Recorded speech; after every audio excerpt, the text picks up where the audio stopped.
I'm here on the invitation of Prime Minister Narendra Modi ji, and I must, on behalf of my delegation, thank him and the Indian government for the hospitality and also the attitude, general attitude, beyond diplomacy, to consider us as great friends and to engage in a series of discussions covering multifaceted aspects from defense to digital to trade and investments, food security, and that could only happen in not only through normal diplomatic channels, but through friendship and trust. Now, India is, to me, it remains an enigma. I've been here umpteen times as a student leader, and I told Suman Bakshi that I had the occasion, even as a young student leader, to have a session with Prime Minister Indira Gandhi, 9 youth leaders from Asia, confronting her a number of issues, and observe her candor and motherly attitude to deal with some very pernicious questions raised by young leaders on issue of corruption, on issue of racism, issue of religious bigotry, and a number of issues. And so that shows somewhat a familiarity with India. I was at the Vishwa Kendra some years back. No, not some years back, some decades back. But it remains an enigma. This is a country that produced Sri Aurobindo, an outstanding intellect. Leaders like Gandhi ji, which is of course unique in his battle for freedom, for justice, for humanity. You have intellectual giants who became leaders in their own countries, Jawaharlal Nehru and Muhammad Ali Jinnah. And so how do I then compare myself listening to your kind remarks and to these great sages and towering intellectuals or intellectual luminaries? So may I humbly begin by acknowledging the fact that you, India, have produced great sages and leaders, and considered by many of us as a beacon of hope and democracy in the region. I will not denying the fact that you also have to grapple with some serious issues of affecting the minorities or religious sentiments, but our hope is that India continue to play its role, rightful role, because I mentioned to Prime Minister Modi, these are the years when Nehru and Chow En-lai and Sukarno and Nyerere were all there standing up for the global south against colonialism and imperialism, and to struggle to ensure that we recognize what humanity is all about, what freedom is all about, and what dignity of men and women. So that is the global south that we envisage. And I think this opportunity to speak at Sapru House, you have also, as you mentioned, hosted notable architects of foreign policy. I'm not one of them, unfortunately, but struggling to try to emulate the great successes of the past. And more so because when I mention Nehru, I must mention Tunku Abdul Rahman, the father of Malaysian independence. And they became friends, great friends at that. Not only in terms of bilateral ties, which remain strong and unmoved, but sharing a common zeal for democracy and freedom. Today, in this era of uncertainty we look back to our leaders for their ideas and efforts in shaping norms that have reverberated throughout the region and resonate with us now, more than ever. Whither do we go and what shall be our endeavor? That's a question in the Trees for Destiny, which was again mentioned or referred to, not this particular question, but by Prime Minister Modi in his speech. Now, that question was succinctly answered in dealing with the issue of the way forward.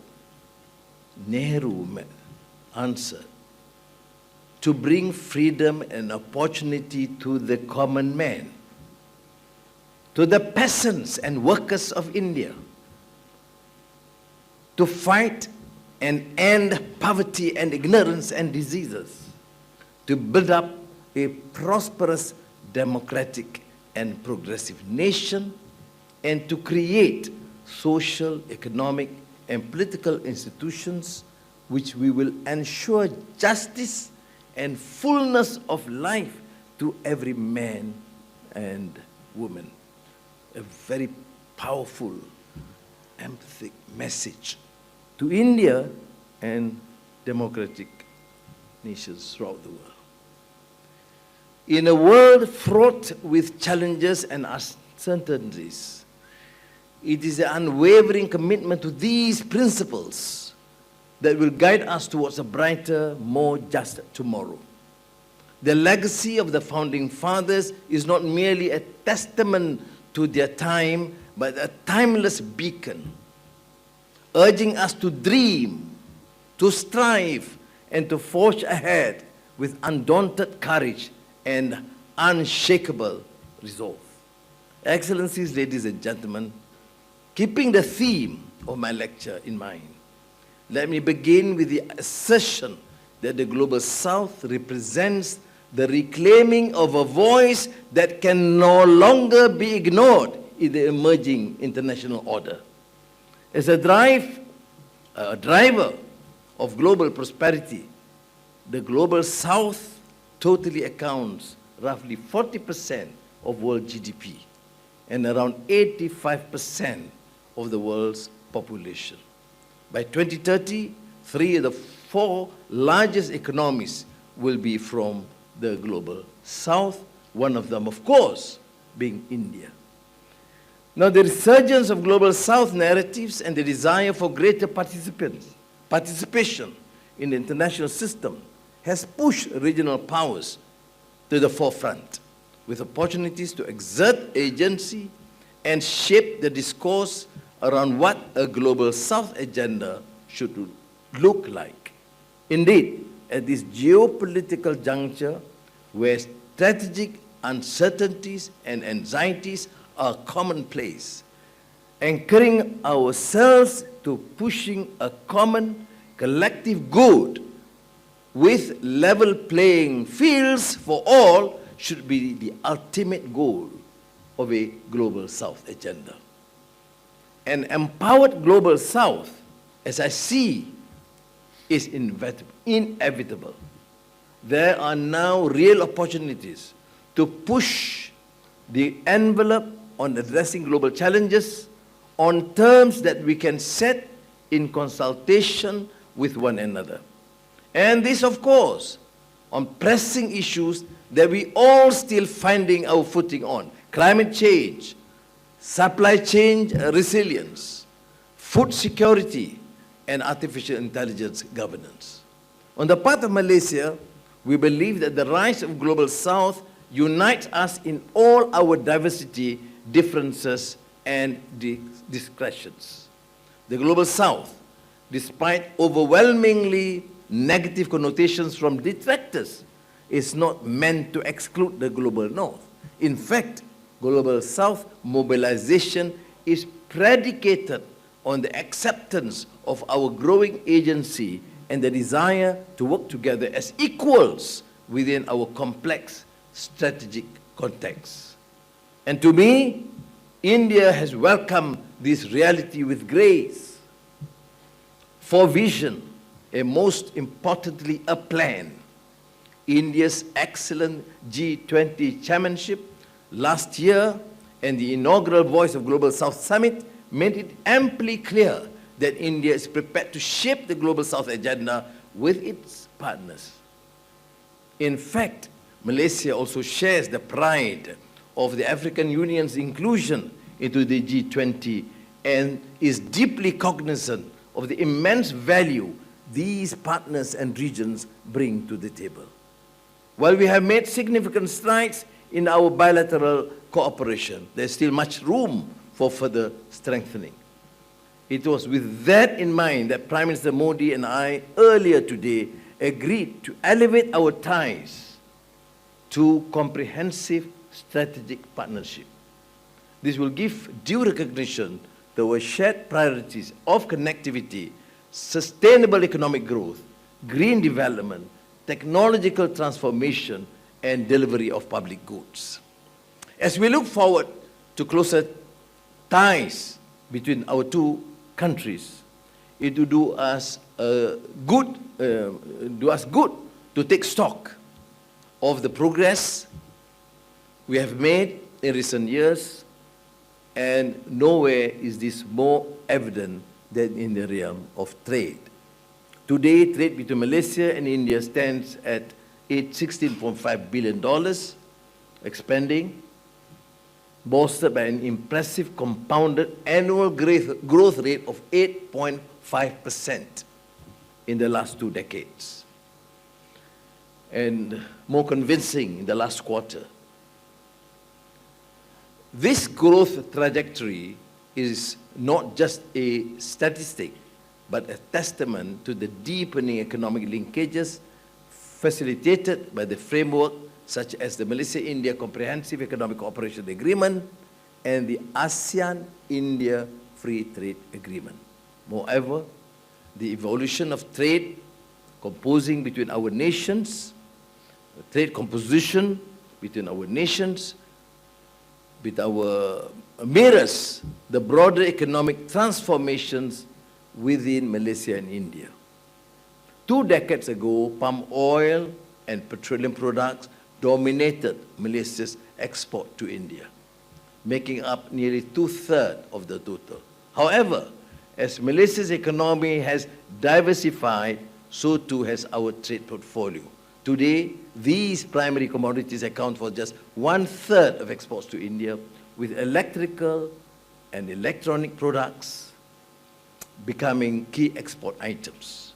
This shift underscores Malaysia's transition towards higher value-added industries. Clearly, both Malaysia and India have come a long way in our economic partnership. The transformation in trade dynamics is not just reflective of our growing economic capabilities, but also of the strategic agreements that have underpinned this growth. With such foundational elements of our trade relationship, the road ahead is highly promising, offering vast opportunities for further economic collaboration and growth.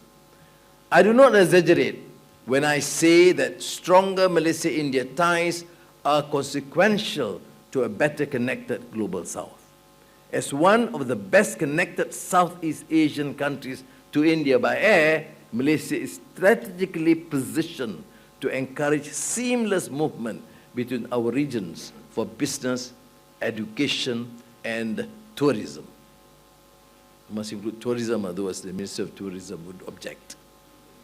We are also cognizant of India's efforts at connecting to Southeast Asia by road and look forward to early operationalization of the India-Myanmar-Thailand trilateral highway, which will be of value to Malaysia as well. In addition, our joint membership of the Indian Ocean Rim Association gives us the opportunity to push for change and development. I must at this time commend India for leading the drafting of the IORA's outlook on the Indo-Pacific, which I'm sure will contextualize and put our efforts in perspective. On the topic of international cooperation, we must not forget how a defining feature of the international system at this time is minilateralism.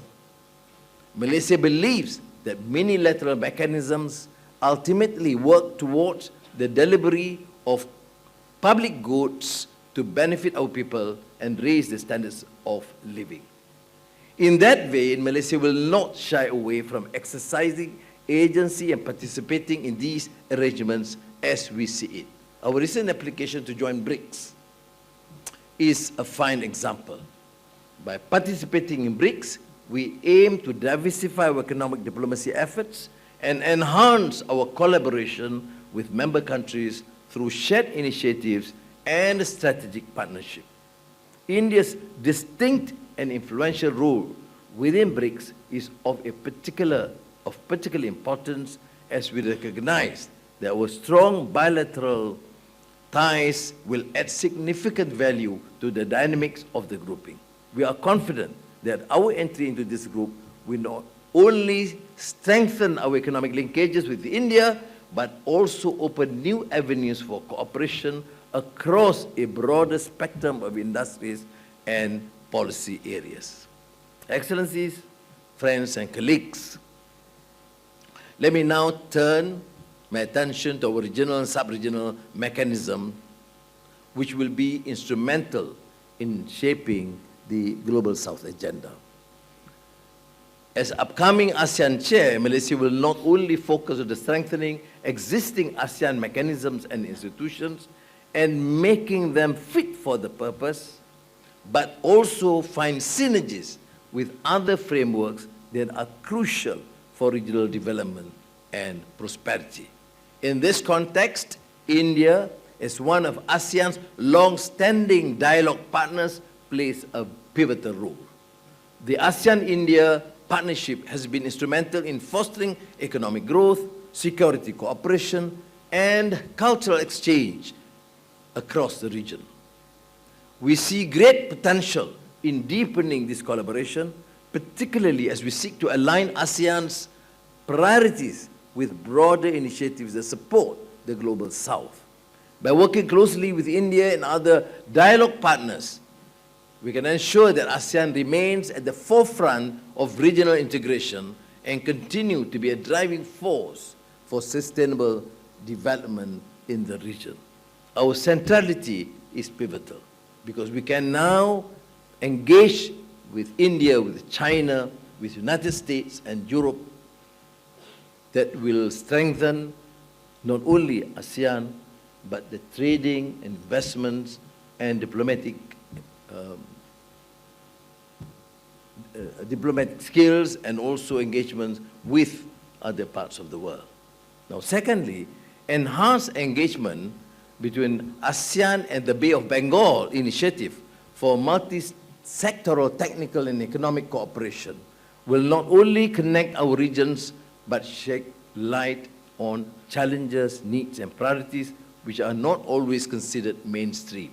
These challenges, which may be rooted in the very geography that shapes our landscapes, the unique demographics that define our populations, or the particular resources that sustain our livelihood, are the silent yet potent forces that must be acknowledged and addressed. In this endeavor, the essence of the Global South agenda must be nothing less than an intrinsic mobilization, one that is firmly anchored on our shared norms and values, and which honors the extraordinary diversity that characterize the Global South. I made a visit to India in an unprecedented time. Competition, rivalry, and intense geopolitical flux is now status quo. We live and breathe in interregnum, waiting for life as we know it to stabilize and revert to a phase we are familiar with. But the harsh reality is that institutions and structures that we have known to function and thrive function and thrive with, can no longer respond effectively to the challenges of the day. India, as a rising power, has shown remarkable resilience and acumen in navigating the geopolitical uncertainties we find ourselves in today. India's unique multi-aligned approach, which requires an astute and adept compartmentalization of priorities and challenges, is worth learning from, especially from the vantage point of Southeast Asian country at the heart of the emerging Indo-Pacific order. Let me pause and reiterate that the relationship between India and Malaysia is forged on the anvil of robust, vibrant, and animated trade, commercial, and cultural ties. But above all, fortified through shared experiences, a common goal, and thriving on the familial bonds of kinship going back centuries. Our ties possess a formidable power to shape perceptions, a unique dynamic testifying to the extraordinary nature of our connection, one that transcends mere diplomacy and touches the very core of our shared existence. Whereas the Atlantic Ocean must bear the dark history of imperial expansion, gruesome colonialism, and chattel slavery, and the Pacific Ocean world is ready with tensions and at the epicenter of the renewal of the Cold War. Here in the Indian Ocean world, we can create a stable and resilient backbone for the global economy. We must say no to the naysayers who contend that multiculturalism, inclusivism, and shared prosperity are mere constructs of convenience that are impossible of fulfillment because, as they say, man is an economic animal driven by the instinct of self-preservation and self-aggrandizement. We reject such a notion, one that bears the wretched order of isolationism and venerates the false gods of exclusivism and protectionism, because we believe that no man is an island and no one people can prosper truly without the help and cooperation of others. Nevertheless, we cannot be blind to our innate and deep-rooted connections with the Pacific and Atlantic links. We are not in the business of building doors, let alone walls, but in fortifying the bridges that bind. The immortal words of Mahatma Gandhi come to mind. Hate the sin and not the sinner is a precept which, though easy enough to understand, is rarely practical or rarely practiced. And that's why the poison of hatred spreads in the world. Looming over us is the menacing threat of extremism in all its myriads, forms, and ill will, rancor, and animosity that are bred from absolute dogmas. Hindus, Muslims, Sikhs, Jains, Jews, Christians, Buddhists. That reminds me in the old Hindu, Muslim, Sikh, Nasara, Avarao, I think this is Raj Kapoor, whatever. We share sources of knowledge, and in that common treasury of memories, we vindicate our shared values of truth, of ethics, of humanity, and our innate desire for peace. We must stand against interreligious violence, from the aggressions we see every day to the politics of dispossession that violently uproots and displaces millions of Palestinians, and the genocide that continue to unleash the slaughter of thousands of innocent lives. We can all agree, regardless of our backgrounds, that this is certainly neither our higher calling nor the higher purpose of the human race, to put down and destroy one another. Friends and colleagues, The road we stand upon will not run smooth. We are poised at the cusp of formidable changes, movements in the world that set it spinning slightly differently with each circumrotation. And yes, there will always be hazards ahead, hidden in the shadows. But we must resolve to be fearless in facing them, remembering that true greatness lies not in avoiding the storms of life, but in weathering them with unwavering resolve. In our tireless pursuit of a harmonious and just world, where peace reigns and equanimity is our guiding star, we are reminded of the profound wisdom of the illustrious Rabindranath Tagore. His words echo through the corridors of time, urging us to embrace not the comforts of safety, but the unyielding courage to confront adversity headlong. Let me not pray to be sheltered from dangers, but to be fearless in facing them. The great Tagore. In this heaven for architects of thought, where the very air thrums with the energy of that unceasing task which is nation building, let us resolve to forge a future together that's illuminated by the brilliance of our shared endeavors, with the unwavering commitment to the ideals that define us. Thank you.